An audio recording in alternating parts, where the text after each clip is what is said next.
Good morning, everyone. Welcome to the Housing Community Development Department's Contract Compliance second quarter virtual technical assistance training for contractors.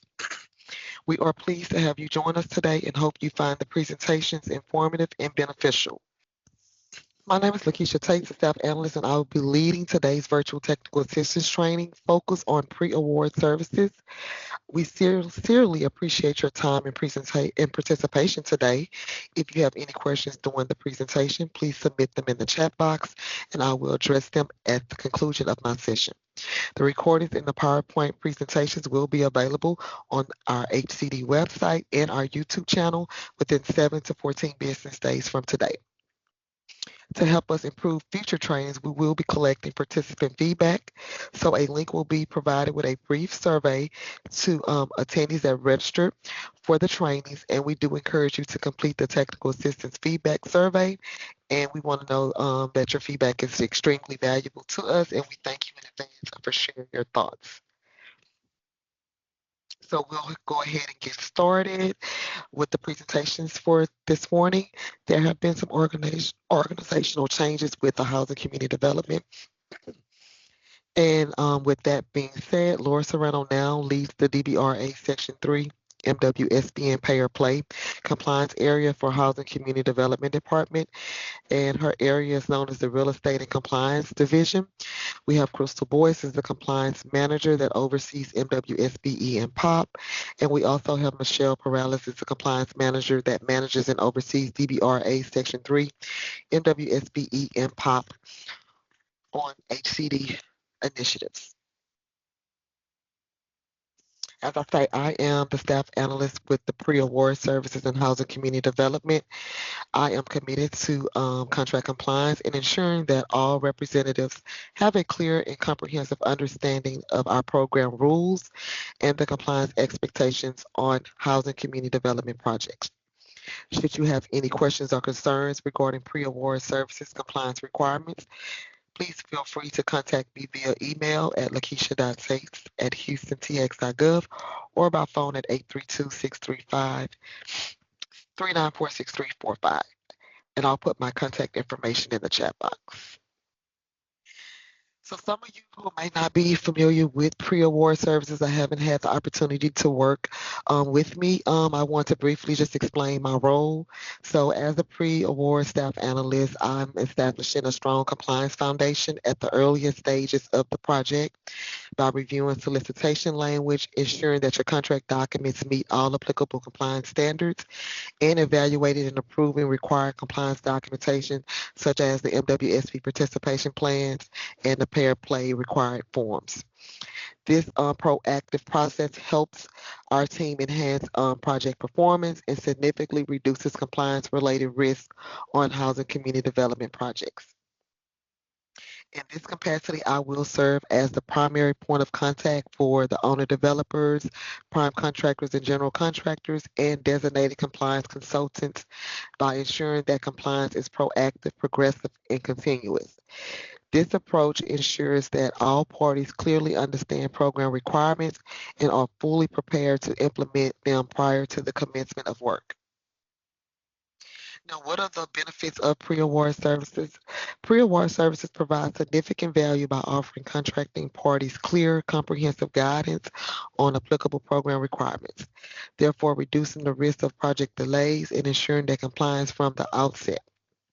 Upon the notification of award to owner developer, the contracting party receives formal communication outlining the compliance expectations related to DBRA, MWSBE, Section 3, and Pay or Play programs. In addition, the pre-award services facilitates informational meetings with the contracting parties to review program rules, responsibilities, and compliance requirements specific to the pre-award phase. Pre-award services also requires cost allocations that detail the use of funds, providing a transparent breakdown of project expenditures. This ensures that all project activities align with DBRA, MWSBE, Section 3, and Pay or Play requirements.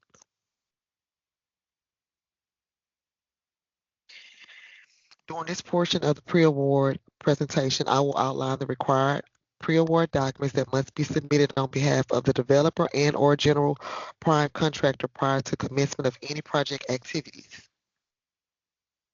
Please also note that a policy change has been implemented under the City of Houston's MWSBE program. MWBE prime contractors are now permitted to meet advertised MWSBE goals by self-performing up to 50% of the total contract goals. This policy changes applies only to new solicitations that were previously approved and or awarded on or after February the 3rd, 2023. So projects awarded under solicitations or NOFAs approved prior to this date are not eligible for the 50% self-performance allowance.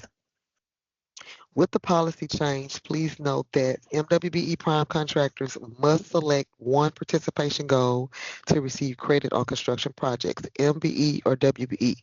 Once selected, a participation credit will be capped at the proposed percentage or the approved goal, whichever one is lower.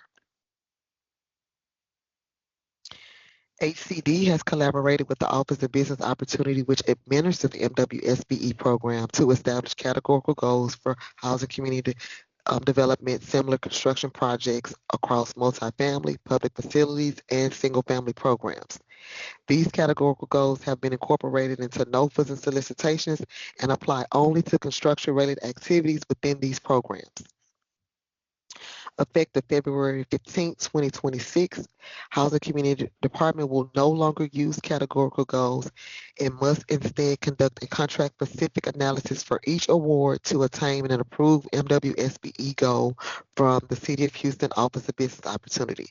Therefore, any new procurements advertised after February 15, 2026, the MWSBE goal may differ from the previous established categorical goals on this slide.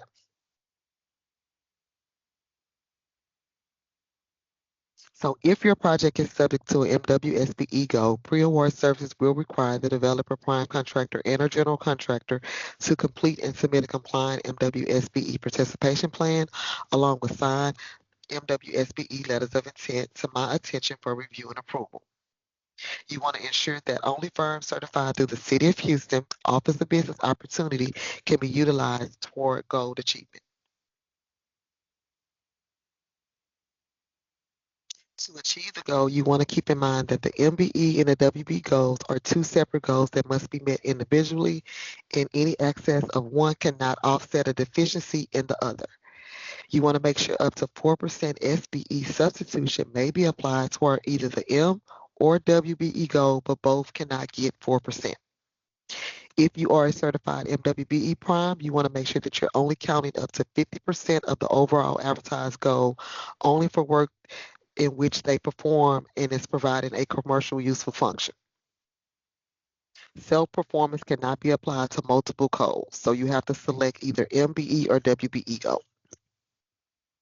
You want to make sure the total value awarded to your certified firms will only count toward the work that they have performing and performing a commercial useful function. One MWBE firm cannot be used to meet multiple goals. You want to make sure all of your certified subcontractors or suppliers are currently certified with the City of Houston Office of Business Opportunity. You can search the City of Houston Office of Business Opportunity online directory where they have over 5,000 qualified certified firms to help you meet your MWSBE goals. You want to make sure when completing your MWSB participation plan that you are completing all fields and that you're signing the participation plan, and you want to make sure that the participation plan is accompanied with the signed MWSBE letters of intent for all participating subcontractors and suppliers you listed for gold credit. So the submission will be required. I will only be looking for you to submit one document, which is the document 470, the MWSB participation plan, if your plan meets the advertised goals. If your plan fails to meet the advertised goals, I will be looking for you to submit three documents, document 470, document 471, and document 472. So next we'll look at what does the MWSB participation plan looks like, and it's known as document 470. This plan is going to capture the contractor's commitment toward the contract goals. It's going to allow me, the staff analyst, to access whether the contractor has a realistic plan to meet the MBE and WBE goals. During my review, I'm going to verify that your firms are currently certified through the City of Houston Office of Business Opportunity. The firms listed are certified for the services listed in the certified directory. I'm going to look for the NAICS codes match the work description if they're actually certified to perform in. I'm going to make sure the percentages are accurate. I'm looking to see that your MBE and WB goals are met and that your participation plan is signed and dated. So the contractor is going to submit the document 470 with signed letters of MWSBE letters of intent to me, and then you want to make sure all your sections are fully completed, accurate, and signed. Now, in the event that your participation plan fails to meet the required goal, or you list firms that's not certified, or whatever factor played a part in your plan being deemed as non-compliant, you will be required to complete and submit document 470, which is called the pre-bid good faith efforts. This form is required when a contractor does not meet the advertised MWSBE goal. It allows the contractor to document the good faith efforts made to engage with MWSBE firms, and it enables the administrative department to evaluate those efforts. You want to make sure when completing this document 470 that you completely provide the certified firm's name, address, a contact number, phone number, and email. This information is mandatory as the administrative department will verify all good faith efforts submitted on this form or any other additional documentation. Now, the third form that will be required if you fail to submit a compliant MWSB participation plan will be the contractor's deviation goal request. This form must be completed entirely, and this form is required when you fail to meet the advertised goal. It's going to capture two things: why the contractor did not meet the advertised goal, and it'll allow you to provide additional good faith efforts not captured on the MWSB participation plan. This form is stating that my advertised goal was 38%, and I'm deviating from that goal because I was only able to demonstrate meeting 30%. You want to make sure on this form that you're capturing the certified firm's name, address, contact phone number, and email as well, and that you're signed and dated. Now, this is a copy of the MWSBE letter of intent. This letter of intent must be submitted along with your MWSBE participation plan and fully completed. The bid amount should reflect the direct construction amount from the City of Houston funding, and you can include an estimated amount that the GC intends to utilize for the subcontractor or supplier, or I recommend you using the percentage listed on the participation plan, which will be accurately reflected. You want to make sure that the letter of intent is signed by the general contractor and the MWSBE subcontractor or supplier. You want to make sure all information is provided for the submission to be deemed responsive. Now, this is a copy of what the MWSBE participation plan looks like. This example is advertising the MWSBE goal for 34%. And that breakdown is 23% MBE and 11% WBE. So at the top of your participation plan where it says city advertised contract goal, you want to make sure that if your advertised goal is 34%, you want to put 23% under MBE, 11% under WBE. If you were going to self-perform as a certified prime, you want to make sure in that graded gray area of this participation plan that you will provide the NAICS code, the work description, the percentage you're going to self-perform, and list if you're going to provide a service or supplier, and then check MBE or WBE if you are a self-prime. If not, you're going to use certified subcontractors and suppliers. You want to make sure you go and complete the NAICS codes, the work description that matches the NAICS codes for that certified subcontractor or supplier. You want to enter and complete the percentage that you're going to subcontract with that subcontractor or supplier. And then you want to indicate, are they going to be providing services or supplier? Under certification type, you want to select one certification type, MBE, WBE, or if they're going to substitute SBE, you want to select that certification type. Make sure that you're entering that business name, email, address, and phone number. On the bottom where it says bidders participation plan, you want to add all of the percentage you listed for any subcontractors or suppliers. For MBE, you want to total that percentage up. And then as well as for WBE, you want to look and see all the certified firms you listed for WBE certification type, and you want to add those percentage. If you listed SBE, you want to put SBE percentages under SBE, but please keep in mind that only up to 4% can be used as substitute for SBE. You want to make sure that the participation plan is signed and dated. And this is just an example of what a participation plan should look like. So when I'm assessing your participation plan, I'm looking to ensure that all of your 470 is submitted with your signed letters of intent for each certified subcontractor or supplier you're going to list for gold credit. You must have a signed letter of intent. You want to make sure that the form is completed entirely and is signed and dated. If the 470 participation plan is complete and it has been approved, you will receive an email from me noting that you have a compliant MWSB participation plan. My standard processing time in reviewing an MWSB participation plan or any pre-award documents is 7 to 10 business days. If your participation plan is deemed responsive, you'll receive that approval email for us to move forward with project activities. If your plan fails to meet the minimum goal requirements, or you list firms that are not currently certified, or you list codes or descriptions that they're not currently certified to perform in, your MWSBE plan may be deemed non-responsive. For any plan that fails to meet the goal or your plan is deemed non-responsive for several factors, that participation plan would have to be forwarded over to the Office of Business Opportunity, who currently administers the MWSBE program. And when that plan has to be forwarded over to the Office of Business Opportunity, their standard processing time is 7 to 10 business days as well. And you will be required to have the 470, the 471, and the 472, along with any supporting documentations in your efforts as to not meeting the goal requirements or whatever efforts you had for good faith efforts. Now, once a plan that's deemed non-responsive is forwarded over to the Office of Business Opportunity and they review it and make their determination, they will be in contact with the contractor, and then they will notify HCD of their determination after they have received either reviewed the good faith efforts or allowed a contractor to revise the participation plan. Once they have made their determination, then we'll review all of the other pre-award documents to make sure everything is compliant, and then you will receive an email notification of us recommending to move forward with a pre-construction or a kickoff meeting. So next we'll get into our pay or play program requirements for pre-awards.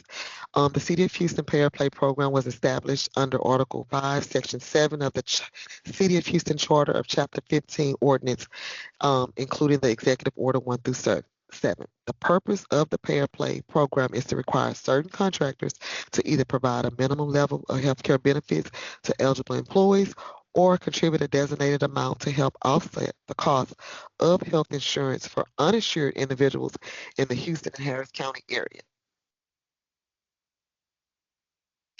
Now, the general contractor or prime contractor will only be required to submit these pay or play documents in the pre-award phase, to my attention. They will need to submit the POP 1, which is the POP Pay or Play Acknowledgement Form, the POP 2, which is the certification of compliance with the Pay or Play program. The POP 3 is the list of subcontractors participating in the Pay or Play program. And then last, the B2G Management Access Form. All of the pre-award documents must be submitted for review and approval prior to scheduling a pre-construction or kickoff meeting. We'll look at the form POP 1, which is the Pay or Play Acknowledgement Form.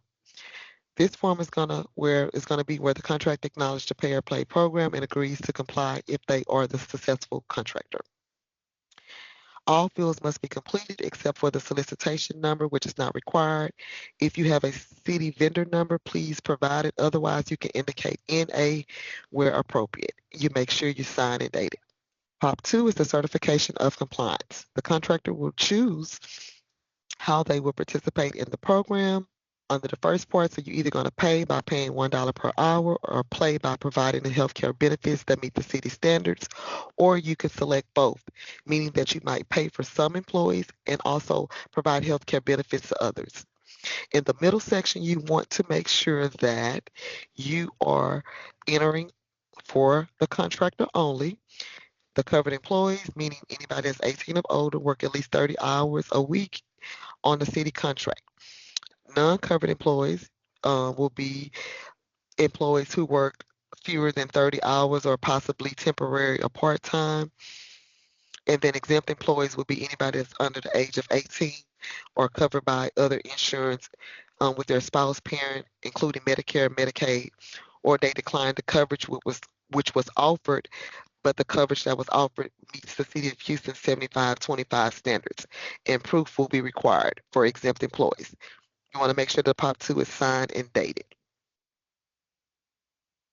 Now, the POP 3 form is the list of subcontractors. This form is completed and submitted by the prime contractor only, and this form must include all contractors, subcontractors, consultants, service providers, vendors, and suppliers intended for the use of the project, regardless of their certification type, their scope of work, or their contract amount. I'm looking for you to indicate everybody you intend on working on the project on this POP 3 form. If they are a supplier who is performing 51% or more of goods, services, or equipment, you will list them as NA. If they are a subcontractor, service providers, or a consultant whose contract is under $200,000, you will list them as NA. Everybody else you should be providing, are they going to pay, play, or both? And you should provide a estimated contract amount and provide that firm's contact information on the POP 3 form. What I typically see that concerns me is when you submit a participation plan and you have 6 or 7 firms listed to meet your goal, but on your POP 3 form it's empty. Your POP 3 form should at the least minimum have all of your certified firms you listed on your participation plan on the POP 3 form.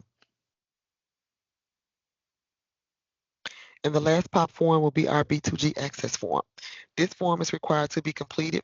It's a B2G form, and it is going to provide the designated person from the contractor's staff that will be responsible for providing the requirements of pay or play in the B2G management access system. So this is important for you to designate and provide that compliance person's contact information so we can ensure that they are listed in B2G and that they get those notifications and they're able to upload and provide the pay or play documentation in B2G. Next, we'll talk about the DBRA requirements, which will be addressed briefly in context as it relates to pre-award documents. So the prevailing wage rates for projects subject to DBRA requirements, depending on the funding sources, and if the project is competitively bidded out for procurement, the general contractor in such cases, prevailing wages will be issued before the pre-bid meeting. Rates are locked in by the bid opening date and subject to the execution of the general construction contract. If the contract is not awarded within 90 days of the bid opening, any modifications of the wage determinations must be included in the contract. Exceptions may apply. So this is the general wage determination form. This form is going to determine the appropriate prevailing wages for the federal funded project. The general wage determination form must be completed along with a detailed construction cost estimate. The general wage determination request must be obtained prior to scheduling the pre-construction meeting. And we must confirm that the applicable wages, rates, and the federal regulation compliance form packet is included both in the bid and in contract documents as a minimum requirements before proceeding. DBRA required meeting. So pre-bid meetings is required if the project is going to be bidded out for a contractor, and we want to ensure that it includes the applicable prevailing wage rates and the related compliance requirements. Per 29 CFR Part 5, a pre-construction meeting is required to be conducted prior to the commencement of any construction work.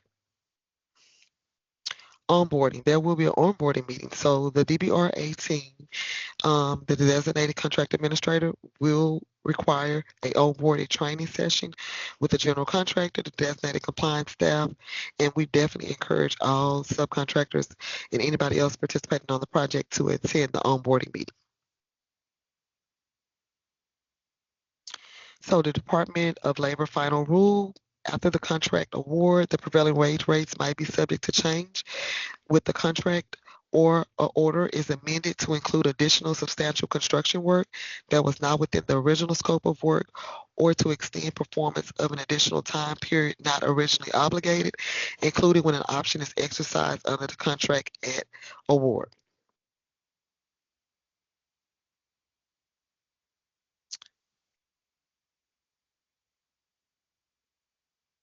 Okay, so our office has introduced a contract compliance acknowledgement form that must be signed alongside the necessary pre-award documents before any recommendation for proceeding with the pre-construction or kickoff meeting or any related meetings and activities. This document acts as a confirmation of the contracting party obligation to adhere to the program requirements. So before recommending to proceed with any project activities, this form must be submitted with the MWSP participation plan and player documents, and it's ensuring that the contractor party is aware and acknowledge the compliance requirements and program requirements for each applicable program. So the acknowledgement form is going to acknowledge that the owner, developer, and the general/prime contractor acknowledge their responsibility to ensure compliance with program requirements.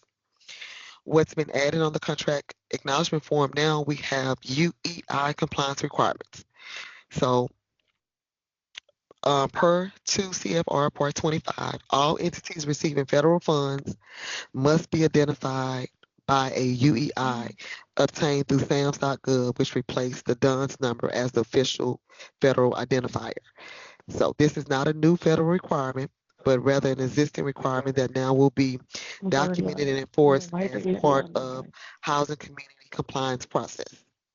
So the prime contractors must have an active SAMS.gov registration and a valid UEI prior to contract award.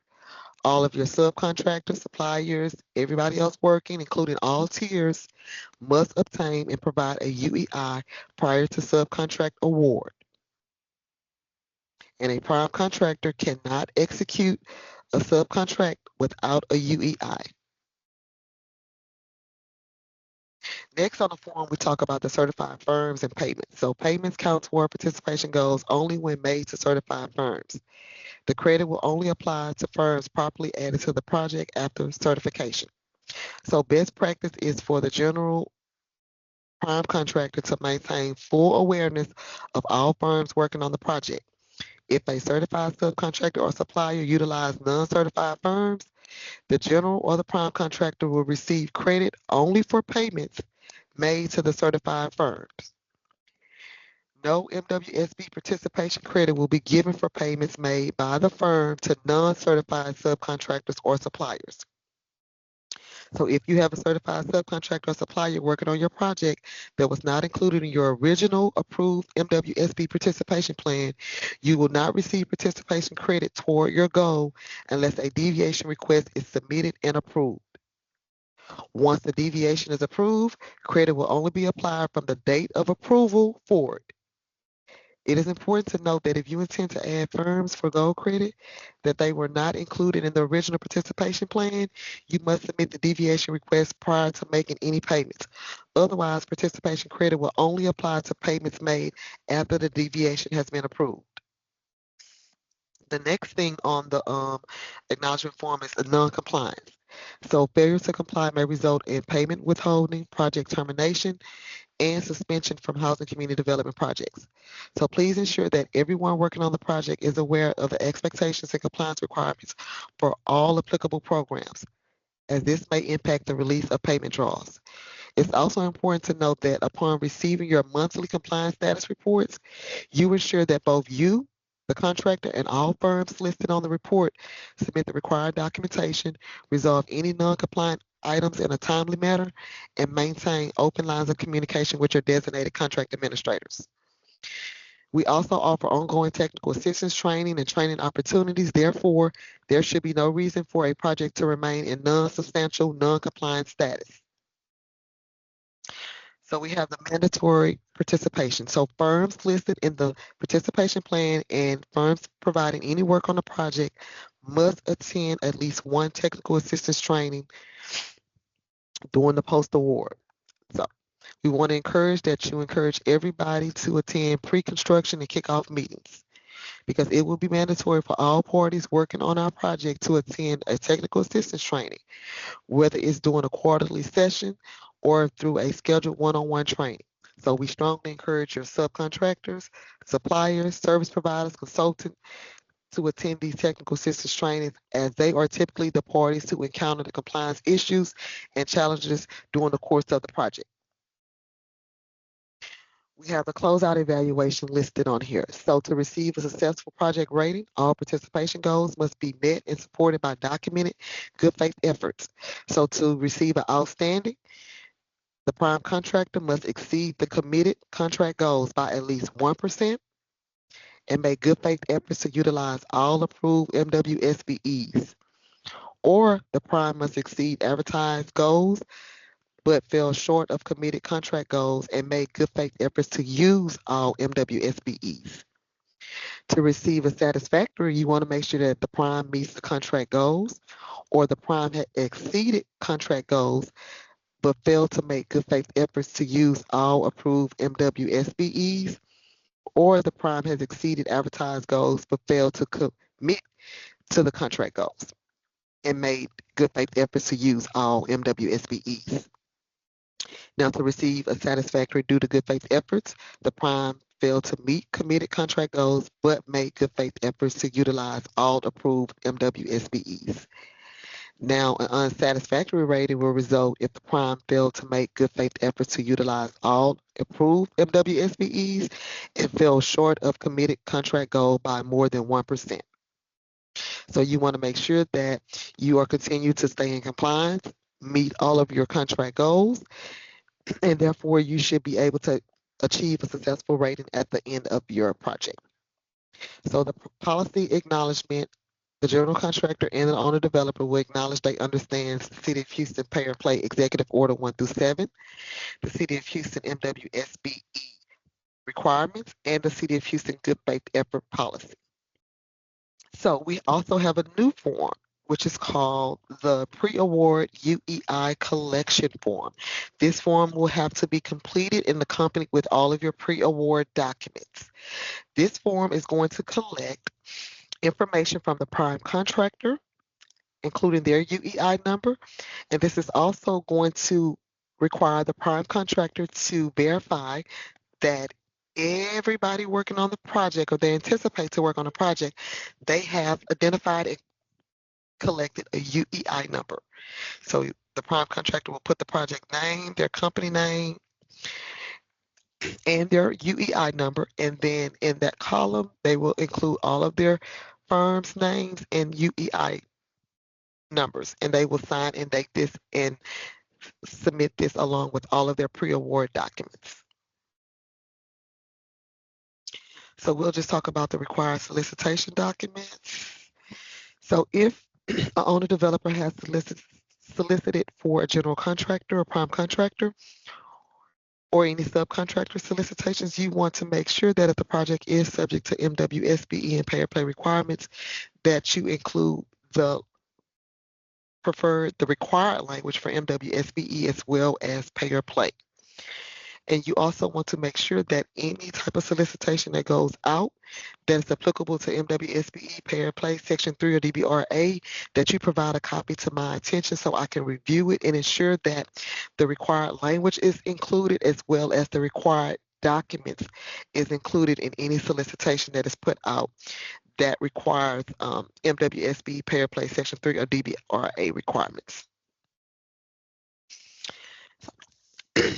So before you execute a construction contract, you want to make sure that you provide me a draft copy of your construction contract to review and approve to ensure that the compliance language and documents for the applicable programs or referred and attached with your construction contract. You want to make sure that if your contract is subject to DBRA, it has a general wage determination. You want to make sure that it has the federal regulations compliance packet that includes the HUD 4010. You want to make sure that you have the HCD contract compliance form packet. It's not required, but we do encourage you to reference and attach it with your construction contract, but you will not be deemed if you do not reference or include the contract compliance form packet. If the project is subject to MWSBE requirements, you want to make sure the requirements of the City of Houston, which is document 808, is included in your construction contract. You want to make sure the City of Houston good faith efforts policy is included. Now we are requiring that the SAMS, and this is federal requirement, that SAMS inclusion certification records for all parties is attached to that construction contract. So that means the owner, developer, the prime, the subprime, we need to have all the SAM exclusion certification records attached with your construction contract, and it must be included as an exhibit. So I'll talk about some of the pre-award compliance red flags that I noticed on some of the submissions of the pre-award documents. You just want to ensure that the signed letters of intent for MWSBE are submitted with the participation plan. You want to make sure that all of the firms that you listed for participation on your participation plan, you actually have a signed letter of intent for. You want to make sure listing firms on the participation plan that do not have an active certification, you want to make sure they're currently certified, not pending certification, but they need to be currently certified in the City of Houston Office of Business Opportunity online directory to be able to get credit for them before you submit your participation plan. You want to make sure that your participation plan meets the minimum goal requirements. So this is definitely a concern when I see a lot of MWSB participation plans submitted. So if your advertised goal was 38%, that was a 30% MBE and 8% WBE, I want your participation plan to be submitted meeting those minimum goal requirements. Because what will happen is when you submit your participation plan, any percentages listed for your subcontractors or suppliers and for your total participation, you will be held responsible for meeting whatever percentages that are approved on your MWSB participation plan. So I'm looking for you to submit a participation plan that meets the minimum goal requirements. If you exceed those goal requirements throughout the duration of the project, that's wonderful. We look forward to seeing that. But on your initial participation plan, I'm looking for it to meet the minimum goal requirements. You want to make sure that if you're substituting SBE participation, that is not substituted more than 4%. You want to make sure you're not listing any MWSBE subcontractors or suppliers on your participation plan without notification. On your POP3 forms, you want to make sure that it's including all subcontractors, consultants, service providers, vendors, suppliers, regardless of their certification type, regardless of their certification status, scope of work, or contract amount. I need you to list any contractor you plan on utilizing on the project needs to be on your POP3 form. And then failure to submit the pre-award documents for review and approval in a timely manner. If you have a construction estimated start time, it's very important that you go ahead and get those pre-award documents submitted to me so they can be reviewed and approved so it won't hold up or delay any project activities. We're looking for these projects to start on a timely manner and have a successful start in compliance. So frequently asked questions in regards to pre-award. We have when are pre-award documents required? So pre-award documents must be approved prior to recommending any pre-construction kickoff meeting and any issues of a notice to proceed. When are pre-award documents submitted? So all pre-award documents should be submitted to the HCD pre-award at houstontx.gov. This is an email that I'm going to utilize to ensure that all of the documents are recorded and that they're going to a generic email instead of my personal email. So what happens after submission? So the staff analyst will review submissions for completeness and compliance before recommending the next steps, which will be the pre-construction or the kickoff meeting. If the MWSP participation plan is non-responsive, the plan and any supporting documents will be forwarded over to the Office of Business Opportunity for review and possibly curing within 7 to 10 business days. The Office of Business Opportunity will communicate directly with the prime contractor and notify me of its MWSP participation plan or good faith efforts to termination. And if your pre-awards is pending MWSBE or pending pre-award or pending anything, we will not proceed with a pre-construction meeting or kickoff meeting until all pre-award documents have been submitted and have been approved. How are pre-award good faith efforts evaluated? So good faith efforts are evaluated on a case-by-case in accordance with the City of Houston good faith efforts policy by OBO. So you want to make sure that you review the City of Houston good faith efforts policy, you get familiar with it, not only pre-award but also post-award, because you want to make sure that you're documenting acceptable good faith efforts per the City of Houston good faith efforts policy. Before a notice to proceed is issued or pre-construction or kickoff meeting is scheduled, all the preliminary documentation must be submitted by the contractor for review and approval. The standard processing time is 7 to 10 business days. After all pre-award documents have been submitted, please ensure that all your required documents are submitted together. Please don't piece them by programs. Submit all pre-award documents at one time. That's your MWSB participation plan, along with your signed MWSBE letters of intent. That's your pay or play documents, POP 1, 2, and 3 in your B2G access form. That's your contract acknowledgement form. That's your UEI collection form. I want all of those documents to be submitted in a pre-award package to me for me to review it, because the evaluation of the process time will not begin until I have all the pre-award documents for the applicable programs. And then you will send them all to the HCD pre-award at houstontx.gov. At this time, do anyone have any questions or comments about the pre-award presentation that I just presented? All right, this concludes the pre-award services presentation. I appreciate your presentation, our virtual technical assistance training. To help us improve on future sessions, we invite you to provide feedback. A survey link will be provided to all registered attendees following the technical assistance trainings today, and the recording and PowerPoint presentation will be available on HCD website and our YouTube channel within 7 to 14 business days. So following this session, Crystal Boyce will lead the MWSBE Virtual Technical Assistance Training, which will begin at 10:30. Thank you, and we hope you find the next presentation informative and engaging.